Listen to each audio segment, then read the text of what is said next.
मैं समझता हूँ कि इन बच्चों को न्याय दिलाने के साथ देने वालों को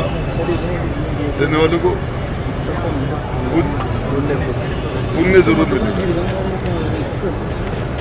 कल देश के राष्ट्रपति को रजिस्टर से ट्विटर के माध्यम से बच्चों की इस न्याय की लड़ाई की आवाज़ को पहुंचाया जाएगा।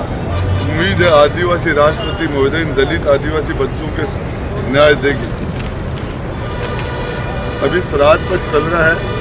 हम इन बच्चों को आत्मा की शांति के लिए कल शाम के 4 बजे हवन करेंगे और उनके श्राद्ध के लिए कौवों को, गऊ को और कुत्तों को वो जो देते हैं उनके परिवार के जो पिंडदान के लिए वो जो करते हैं श्राद्ध पक्ष में जो वो तर्पण वो सब करें।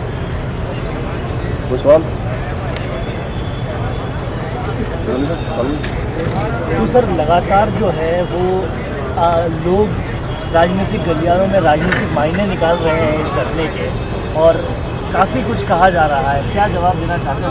ये राजनीतिक लोग तो मीनिंग निकालेंगे। हम लोग तो यदि किसी की मौत के अंदर और किसी के दाह संस्कार में जाते हैं उसके भी मायने निकालते गए तो वोटों के लिए आए हैं वो ये राजनीति है वो तो ये तो चलता रहता है। भाई नरेश भाई ने यूनिवर्सिटी के चुनाव लड़े हैं और विधानसभा का चुनाव लड़ा है तो राजनीति के अंदर है और राजनीति के माध्यम से लोगों की सेवा कर रहे हैं तो ये लोग तो नहीं करेंगे, ये बात करनी भी चाहिए। हनुमान बेनीवाल अभी तक आए नहीं है, उनको आग्रह किया गया था, अभी तक वो पहुंचे नहीं। सचिन पायलट को आग्रह किया गया था, वो अभी तक पहुंचे नहीं। क्या कहना है? इन दोनों बातों का वो दोनों बढ़िया जवाब दे सकते हैं जो आप वो मौजूद है। सचिन पायलट ने जवाब दिया है कि सोशल मीडिया पर छाने के लिए इस तरह से रिपोर्टर्स के बीच में फ़ोन को लाउड स्पीकर पर रख के किया जाता है, ये सब सोशल मीडिया पे छाने के स्टंट है। ये सचिन पायलट का जवाब है। तो वो ठीक है, वो जो उनका जवाब दे। भाई नरेश ने उनको कॉल किया, अब वो उसके बाद वो मदद नहीं करे तो नहीं करे, वो तो उनकी क्या मजबूरी होगी इसमें। और हनुमान बेनीवाल ने तो फ़ोन पर कहा था कि आएंगे पर वो नहीं है। ये हनुमान जी से पूछो। स्वास्थ्य में लगातार गिरावट आ रही है, मेडिकल बुलेटिन भी कह रहा है। निश्चित रूप से ये डॉक्टरों को और सरकार को ये ऊपर सूचना देनी चाहिए, वो देते भी हैं और इनकी जीवन को खतरा है और उसके दिमाग ऊपर भी शायद कोई माइंड में भी कोई नस में कोई बताइए कि कोई क्लोट वगैरह ऐसा कुछ है और शुगर लेवल भी गिर रहा है और अब इनके फैट्स वैसे भी नहीं थे। लंबे टाइम तक जेल में रहने की वजह से इनको पौष्टिक खाना मिला ही नहीं था। पौष्टिक खाना जब बॉडी में होता है तो फैट्स के आदमी के शरीर में फैट्स होंगे तो अनशन थोड़े टाइम के लिए कर लेगा, लेकिन पौष्टिक खाना जेल में मिला नहीं, इस वजह से इनका किडनी के ऊपर लीवर पर जो भी इफेक्ट आ रहा है वो आ रहा है। कैसे जवाब दे रहे हैं? जो राजनीति का सवाल पूछा था उसका जवाब देना, क्या आप एक बार भूल कर बताएंगे? इससे अच्छी राजनीति क्या हो सकती है कि बच्चों के लिए अनशन के माध्यम से न्याय मांग रहा है। ये मैं तो आपको ये बताना चाह रहा हूँ, डॉक्टर से ये टीम है, ये सरकार को रिपोर्ट दे और ये आदिवासी 7 बच्चों की ज़िंदगी का मामला उनके परिवार का मामला है और इसके अंदर एक पूर्व छात्र नेता जो आंदोलन कर रहा है उसमें बड़ी तादाद में लोग, हज़ारों की तादाद में लोग आ रहे हैं। सरकार को इसमें दुर्योधन वाला रवैया छोड़ के सुई की नोक हटा के और इनका छोटा सा दे देना चाहिए। अनशन बहुत लंबा चल चुका है और शरीर लगातार जवाब देने में तुला हुआ, लेकिन फिर भी हिम्मत जो है वो हारी नहीं है। अब देखिए वो तो चेहरे से पता चल जाता है, बॉडी से भी चला जाए। एक टाइम खाना नहीं खाई तो स्थिति क्या हो जाती है। तो बाद 7 दिन लगातार और फिर सब कुछ से पहले पैदल यात्रा रही, उससे पहले जेल यात्रा रही लंबे टाइम तक। तो मैं फिर बता रहा हूँ कि यदि हम पौष्टिक खाना खाएं तो हमारी बॉडी कुछ दिन के लिए अनशन कर सकती है, बिना खाने के रह सकती है, लेकिन जेल में इनको वो सब कुछ नहीं मिला था। वसुंधरा राजे के द्वारा भी कहा गया था कि भाई कहीं ना कहीं उनकी आपकी मदद की जाएगी, तो ये वसुंधरा जी को करना चाहिए, सभी को करना चाहिए। वो वहाँ के विधायक है, वहाँ सांसद है, उनके माध्यम से उनकी जिम्मेदारी ज़्यादा बनती है।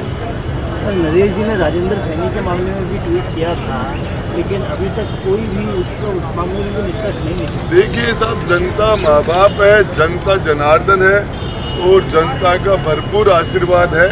और मैं आपको बताना चाह रहा हूँ कि कौन आता है कोई नहीं आता है, ये जो छोटे आप नाम ले रहे हो 2, 4, 5 लोग, ये सारे लोग जनता के पीछे हैं, चाहे राजेंद्र गुड्डा हो, चाहे नरेश मीना हो, चाहे सचिन पायलट हो, चाहे कोई और हो, ये सारे के सारे लोग जनता की वजह से ही हैं।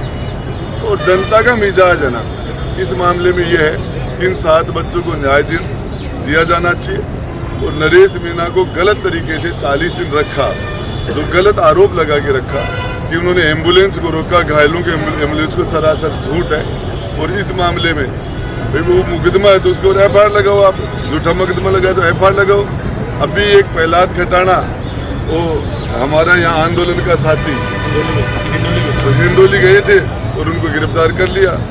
इस तरीके से आंदोलन को दबाना चाह रहे, डिवाइड करना चाह रहे हैं। तो मैं सोच रहा हूँ ये राज की जवानी निकल गई है 2 साल, राज की जो जवानी, अब राज का बुढ़ापा आएगा तो बुढ़ापा में किए हुए कर्म है ना वो भुगतने पड़ेंगे।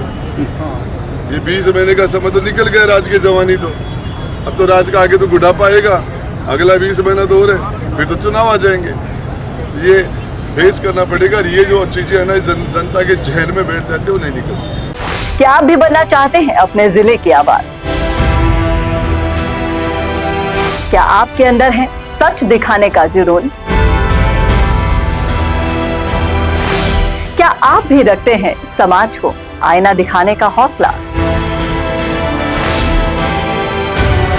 तो संवाद न्यूज आपके लिए लाया है एक बहुत बड़ा मौका। जी हां, अगर आप भी बनना चाहते हैं अपने जिले की आवाज और कमाना चाहते हैं पत्रकारिता की दुनिया में अपना खुद का नाम, तो जुड़िए संवाद न्यूज से, जहां 4.5 लाख सब्सक्राइबर से भी ज्यादा का हमारा परिवार है और 10 करोड़ से भी ज्यादा व्यूज है।